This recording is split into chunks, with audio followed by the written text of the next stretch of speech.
আসসালামু আলাইকুম, কেমন আছেন আপনারা সবাই? আজকে কথা বলবো পেঁয়াজ নিয়ে। পেঁয়াজে গুণের কথা বলে শেষ করা যাবে না, ভিটামিনের কথা বলেও শেষ করা যাবে না। পেঁয়াজে আছে vitamin 1 thiamine, vitamin B riboflavin, vitamin 3 niacin, vitamin 5 অ্যান্টোফেটিক অ্যাসিড, ভিটামিন 6 ভিটামিন 9 ফলেট ও ভিটামিন সি।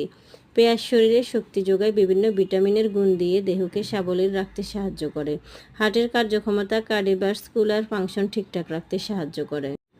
পেঁয়াজ নানা রোগের প্রতিকার করে। শরীর গরম, কপাল ভার, নাক বন্ধ মনে হয়, জ্বর আসছে, এই ক্ষেত্রে পেঁয়াজের রস একটু নাকে নিলে সর্দি সেরে যাবে, জ্বর ভাব চলে। যাদের হাড়ের সমস্যা তারা একটু পেঁয়াজের রস খেতে পারেন প্রতিদিন খাবারের আগে বা সালাদের সাথে।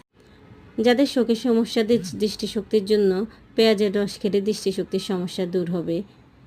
যাদের অ্যাজমা সমস্যা তারা পেঁয়াজ খেতে পারেন। পেঁয়াজের রস হলুদের গুঁড়ো 1 চা চামচ করে একজিমায় উপকার পাবেন। মল পরিষ্কার করে, তাছাড়া অনেক উপকার আছে। ধন্যবাদ।